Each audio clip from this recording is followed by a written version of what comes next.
तो दोस्तों, तो आप लोगों की असिस्टेंट लोको पायलट की तैयारी चल रही होगी।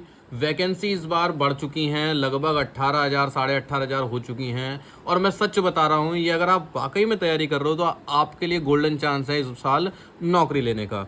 यहाँ पर मैं एक वीडियो बना रहा हूँ स्ट्रेटेजी की।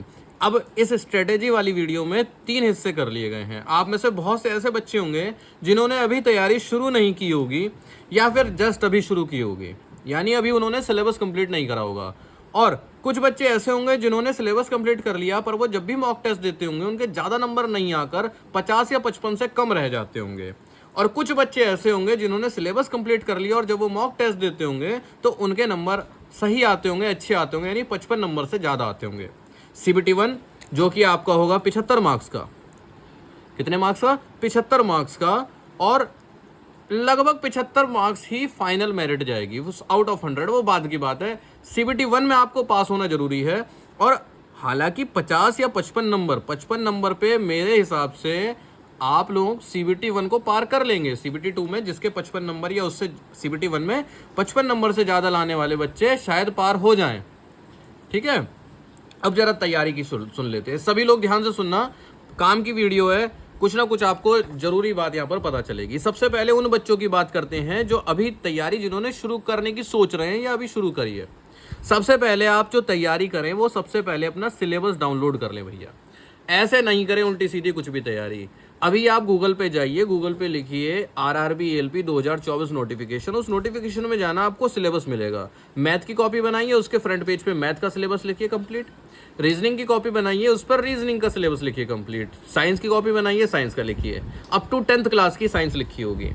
इसके बाद उन टॉपिक के हिसाब से पढ़ाई करिए। वहां पर अगर लिखा है बॉड मास तो बॉड मास पढ़िए, वहां पर लिखा है HCF LCM तो HCF LCM पढ़िए। वहां पर मान लीजिए ट्रिग्नोमेट्री नहीं लिखा तो ट्रिग्नोमेट्री मत पढ़िए, क्योंकि समय वेस्ट नहीं करना है। अब पूछेंगे कि कहाँ से पढ़ें, तो भाई साहब आपके पास मैंने नीचे वैसे बना रखा है सोर्सेज वगैरह, पर मैं अभी बता देता हूँ आपके पास कई रास्ते हैं।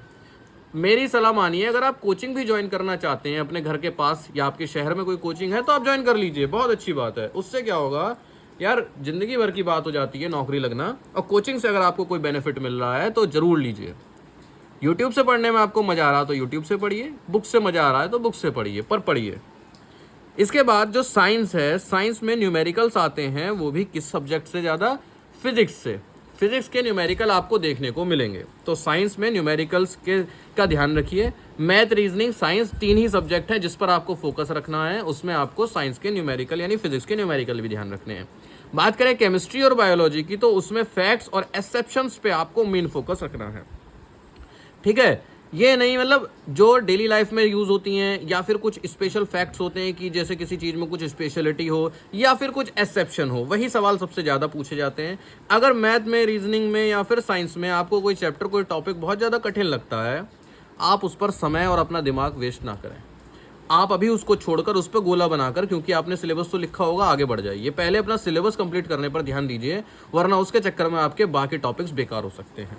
जनरल अवेयरनेस, GK को आप स्किप कर सकते हैं क्योंकि ये आपका बहुत ज़्यादा समय लेगी, पर मार्क्स उतने ज़्यादा नहीं आते हैं, मतलब इसमें ज़्यादा नंबर के सवाल नहीं आते हैं। इस तरह से आपको जल्दी से जल्दी अब सिलेबस कंप्लीट करना होगा और उसके बाद आपको टेस्ट सीरीज़ सॉल्व करनी पड़ेंगी। टेस्ट सीरीज़ डायरेक्ट आप फुल टेस्ट ना सॉल्व करके, अगर करना भी चाहें तो शुरू में 1-2 कर लें और देख लें कि आपके अब कितने नंबर आ रहे हैं, आप किस कैटेगरी में बैठ रहे हैं, चाहे 55 से कम नंबर वाली कैटेगरी में या 55 से ज़्यादा नंबर वाली कैटेगरी में। अब जो कैटेगरी में बैठेंगे उसके लिए अभी बात करेंगे, आप ज़रा देखिए। फिर अगर आपके नंबर जो भी आए, 1-2 फुल टेस्ट देके उसके बाद आप करिए chapter wise test. Chapter wise series को आप तब भी अटेम्प्ट कर सकते हैं जब आपने अपनी प्रैक्टिस कर रहे हो। मान लीजिए आपसे मैंने क्या कही कि आप अपना सिलेबस डाउनलोड कीजिए और टॉपिक वाइज पढ़िए। जब आप टॉपिक वाइज पढ़ रहे होंगे तो जो टॉपिक आप कंप्लीट करें उसका ही टेस्ट भी आप अटेम्प्ट कर सकते हैं। चैप्टर वाइज में यही होगा। मान लीजिए आपने कोई टॉपिक HCF LCM पढ़ा है तो HCF LCM वाला चैप्टर को आप अटेम्प्ट कर लीजिए। अब आप पूछेंगे भाई ऐसी कौन सी टेस्ट सीरीज है जिसमें कि हम हर चैप्टर के सवालों को अटेम्प्ट कर सकते हैं? तो मैं यहाँ पे बता दूं, एक प्रेप नाम की टेस्ट सीरीज है। ये उन बच्चों के लिए है जिनको कि सस्ते में अच्छी टेस्ट सीरीज चाहिए। 200 रुपये में पड़ेगी। देखो 250 रुपये इसकी कीमत है। और अगर आप वहाँ पर चिंकू 20 लिख देंगे, क्या लिख देंगे? चिंकू 20, CHINKU 20। मैं लिखा हुआ दिखा देता हूँ।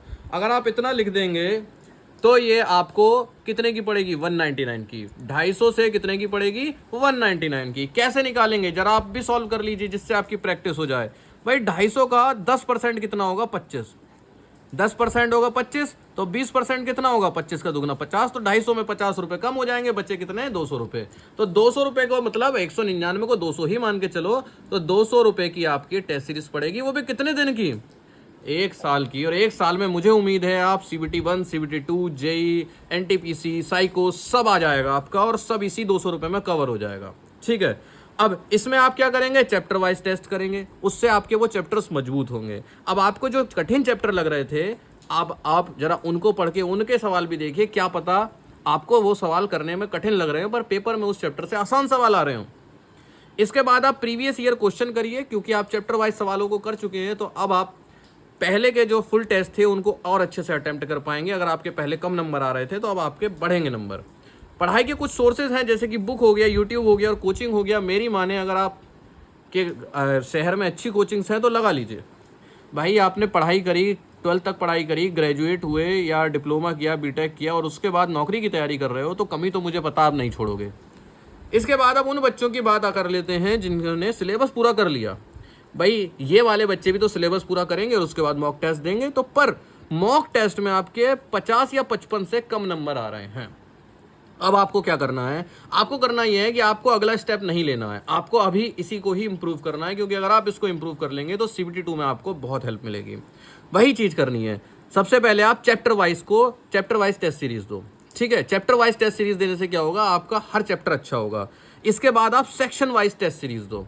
सेक्शन में क्या होगा? मैथ के सेक्शन में सारे मैथ के सवाल, सारे मैथ के सारे चैप्टरों के सवाल होंगे। रीजनिंग के टेस्ट में सारी रीजनिंग के सवाल होंगे। ठीक है, आपका थोड़ा सा लेवल बढ़ेगा। अब आप अगला स्टेप होगा कि आप प्रीवियस ईयर क्वेश्चंस या फिर फुल टेस्ट को अटेम्प्ट करो। ठीक है, फुल टेस्ट, ठीक, जिसमें कि मैथ, रीजनिंग, साइंस, जीके सब आएगी। अब आप देखो कि आपके 55 नंबर से ज़्यादा आ रहे हैं या कम आ रहे हैं। मेरे हिसाब से तो अब आपके नंबर बढ़ेंगे, पर अब आपको क्या करना है? आपको एनालाइज करना है आपके कमजोर पॉइंट्स। हो सकता है आपके कमजोर पॉइंट्स हो वेन डायग्राम, हो सकता है आपके कमजोर पॉइंट्स हो आप देखें कि अरे मैं तो हर बार फिजिक्स के न्यूमेरिकल ही नहीं कर पा रहा हूं। हो सकता है आप ऑप्टिक्स के हर बार सवाल नहीं कर पा रहे हो। इस तरह से आप अपने कुछ कमजोर पॉइंट्स पकड़ेंगे, और अब आपके पास समय होगा और 1-2 हफ्ते का भी समय रहा तो आप अपने कमजोर पॉइंट्सों को कर सकते हैं मजबूत। ठीक है, अब आपको प्रैक्टिस करनी है और अपने कमजोर पॉइंट्स को अच्छा करना है। अब मान लीजिए आपका वेन डायग्राम, मान लीजिए एक ऐसा टॉपिक निकला जो आप मैथ में हर बार नहीं कर पा रहे हैं, समय ज्यादा ले रहे हैं। ठीक है, मान लीजिए आपने जहां कोचिंग पढ़ी थी वहां पर आपको इतना ही समझ में आया, इससे ज्यादा नहीं समझ में आ रहा, तो आप सोर्स ऑफ लर्निंग चेंज कर दीजिए। आपको कोचिंग का समझ में नहीं आया तो आप यूट्यूब का समझिए, यूट्यूब का समझ में नहीं आया तो बुक का समझिए। कोई ना कोई एक जगह ऐसी होगी जहां का आपको बहुत अच्छे समझ में आएगा।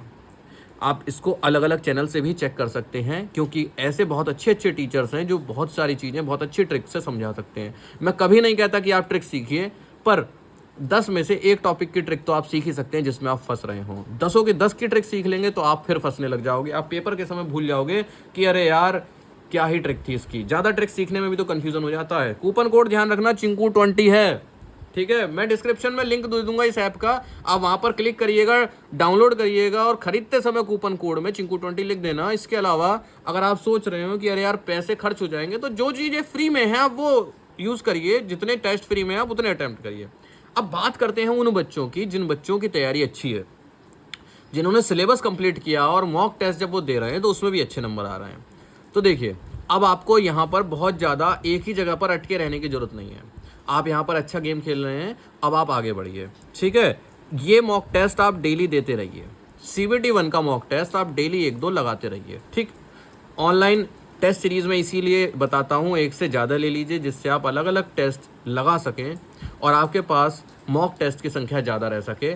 3 महीने में आप 150-200 टेस्ट लगा लेंगे आराम से। अब सुनिए, अब आप थोड़ा सा स्टेप बढ़ जाइए और आप CBT 2 के कुछ टॉपिक उठा लीजिए, जिससे कि आपको CBT 1 के बाद CBT 2 में ज़्यादा समय नहीं मिलेगा। तो अगर आप अभी उन टॉपिक्स को कंप्लीट कर लेंगे तो आपको CBT 2 में कुछ ही टॉपिक पढ़ने पड़ेंगे। मैं आपको सिर्फ वो टॉपिक बताऊंगा CBT 2 में पढ़ने के लिए जो आपको अलग ना लगे। जैसे कि मैं आपसे कहूँगा basic science and engineering drawing, आप एक तो ये सब्जेक्ट ले लीजिए। बेसिक साइंस में कुछ नहीं होगा, ये 11th-12th के फिजिक्स के कुछ चैप्टर बढ़ जाएंगे CBT 2 में। ठीक है, आप सिलेबस जब डाउनलोड करेंगे तो जब CBT 2 का सिलेबस देखेंगे तो उसमें देखेंगे कि कुछ फिजिक्स के टॉपिक लिखे हुए हैं वहाँ पर जो कि क्लास 11th और 12th के हैं, आप उन्हें पढ़िए, है ना। जब आप इन्हें पढ़ेंगे तो CBT 1 में तो फिजिक्स आ ही रही है अच्छी खासी, तो आपको CBT 1 की साइंस और आसान लगने लगेगी। बेसिक साइंस एंड इंजीनियरिंग में यही सब आएगा। इसके अलावा बेसिक कंप्यूटर के सवाल बहुत ज़्यादा पूछे जाते हैं। कंप्यूटर के सवाल 5-6 पूछ लिए जाते हैं CBT 2 में, बहुत आसान कठिन नहीं होते हैं। अगर आपकी कंप्यूटर थोड़ी भी ठीक ठाक है तो आप उसको आसानी से कर लेंगे। इसके अलावा एक सब्जेक्ट आएगा इंजीनियरिंग ड्राइंग, इसमें पेंसिल, पेपर, इन सब के बारे में थोड़ा बहुत पूछते हैं। इस पर आप ज़्यादा समय वेस्ट ना करना, सिर्फ मेन पॉइंट्स, मेन टॉपिक्स को ही आप कवर कर लेना। आप पूछेंगे हम इसको कहाँ से कवर करें, तो आप किसी भी यूट्यूब चैनल से basic science engineering drawing for RRB LP इस तरह से सर्च करोगे तो वो आ जाएगा। अब जरा कुछ बातें ध्यान से सुनना, आपको ये नहीं कि दिन रात पढ़ते ही रहना है, आपको मज़े भी लेने हैं। दावत आए, शादी आए, पार्टी आए, दोस्त बुलाएं, आपको जाना है। इससे क्या होगा, आपका मूड अच्छा होगा। ठीक, पहली चीज़, आप खेल खेलें। कौन से खेल? Outdoor games. मोबाइल के गेम्स या मूवीज़ वगैरह को अवॉइड करना। क्यों? क्योंकि आप जब पढ़ रहे होंगे मोबाइल में तो वैसे ही घंटों घंटों मोबाइल के आगे बैठे होंगे, ठीक है, आपका वैसे ही सिर दर्द हो रहा होगा। तो इससे अच्छा है कि आप क्या करें, आप आउटडोर गेम खेलें, बाहर गेम खेलेंगे, शरीर अच्छा रहेगा। या फिर आप एक्सरसाइज करें। मैं सभी को रिकमेंड करूँगा कि भैया, भले ही मैं मूवी देख लेता हूँ, हालांकि मैं कोशिश करता हूँ एक्सरसाइज वगैरह करने की, थोड़ी बहुत करता भी हूँ, पर मैं आप लोगों के लिए बता रहा हूँ क्योंकि जब आप पढ़ाई करेंगे तो मोबाइल के साथ आपके कई घंटे बीतेंगे। तो इससे अच्छा है कि आप मूड को रिफ़्रेश करने के लिए मोबाइल की हेल्प ना लें, आप उस समय आउटडोर एक्टिविटी करें। आप घूमने जाएं, दूध लेने जाएं घर का शाम को, आप चाहें तो सब्जी लेने जा सकते हैं, आप चाहें तो आप बैडमिंटन खेल सकते हैं, क्रिकेट खेल सकते हैं, खेलें, ठीक है। सोर्सेज ऑफ मैंने बता दिए हैं कि कहाँ से आप पढ़ सकते हैं, और कोचिंग लगाना चाहें तो बिल्कुल लगा सकते हैं। अब सुन लीजिए जरा इस प्रेप की, ये एप्लीकेशन जो है प्रेप मैंने बताई थी आपको, आप डाउनलोड करेंगे, 249 दिखा रहा होगा, कूपन कोड में चिंकू20 लिखेंगे, ठीक। बहुत अच्छी एप्लीकेशन है। मैं आपको फालतू की चीज़ दिखाता ही नहीं हूँ, बताता ही नहीं हूँ, मैं ऐसी चीज़ें प्रमोट ही नहीं करता जो पढ़ाई से रिलेटेड ना हो, ठीक है। बहुत सारे मेल आते हैं मेरे पे, कसम से बता रहा हूँ, बैटिंग ऐप्स के, ठीक है, लोगो इस तरह के फालतू के, मैं उनको साफ जवाब दे देता हूँ, रिप्लाई कर देता हूँ। कभी कहोगे तो स्क्रीनशॉट दिखा दूंगा कि मैं पढ़ाई के अलावा फालतू की चीज़ों को प्रमोट नहीं करता, ठीक है। इस तरह से देखो, आपको इसमें फुल टेस्ट मिलेंगे, प्रीवियस ईयर के पेपर मिलेंगे, सेक्शनल टेस्ट मिलेंगे, चैप्टर टेस्ट मिलेंगे, ठीक है। चैप्टर टेस्ट में भी आपको हर सब्जेक्ट के, जैसे मैं, ये तो NTPC का खुला हुआ है, ALP का खोलना है ना, मैं यही तो कह रहा हूँ आपको, ये 200 रुपये ना आपको बहुत सस्ते लगेंगे बाद में जाकर, आपको लगेगा NTPC ALP, आपको ये लगेगा कि आप कोचिंग में जाते होगे, आप लाइब्रेरी जाते होगे पढ़ने, महीने के आप 500 से 1000 रुपये दे के आते होगे गारंटी से। ये 200 रुपये की चीज़ है और आपको 1 साल के लिए मिल रही है, 1 साल के लिए। इसमें आप फुल टेस्ट दोगे, प्रीवियस ईयर के टेस्ट दोगे, है ना, प्रीवियस ईयर पेपर CBT 2 हो गया, चैप्टर टेस्ट दोगे, वो भी हर सब्जेक्ट के। मैथ का मान लीजिए आपने मल्टीपल फैक्टर पढ़ा तो आप उसके यहाँ पर सवाल कर लोगे, LCM HCF पढ़ा, डिविजिबिलिटी वाला पढ़ा, सिंप्लीफिकेशन वाला पढ़ा, जैसे जैसे पढ़ते जाओ वैसे वैसे चैप्टर टेस्ट उस टेस्ट का देते जाओ, और इन क्वेश्चंस को भी जहाँ पढ़ाई करी है वहाँ पर नोट करते जाओ, जिससे बाद में रिवाइज जब आप करोगे तो बहुत आसानी हो जाएगी। और मैं आपको बता रहा हूँ, बहुत बार पेपरों में एज इट इज़ यही सवाल रिपीट हो जाते हैं। रीजनिंग के सवाल होंगे, है ना, हर टॉपिक के, जर्नल साइंस के सवाल होंगे। इसके बाद सेक्शनल टेस्ट दो आप, सेक्शनल टेस्ट में पूरी पूरी मैथ आएगी, पूरी पूरी रीजनिंग आएगी। इस तरह से आप 1 by 1 स्टेप बढ़ो। लैंग्वेज की बात है तो भाई साहब, गुजराती, हिंदी, कन्नड़, मलयालम, और बताता हूँ आपको मराठी, उड़िया, तमिल, तेलुगु, इतनी सारी लैंग्वेज आपको यहाँ पर मिल जाएंगी। अगर यहाँ पर टेढ़ा मेढ़ा दिख रहा हो, मोबाइल को रोटेट कर सकते हो। मेरा कहना सिर्फ इतना है कि अगर आपके अच्छे मार्क्स आ रहे हैं तो आप एक स्टेप बढ़ो और CBT 2 के कुछ टॉपिक्स की तैयारी करो।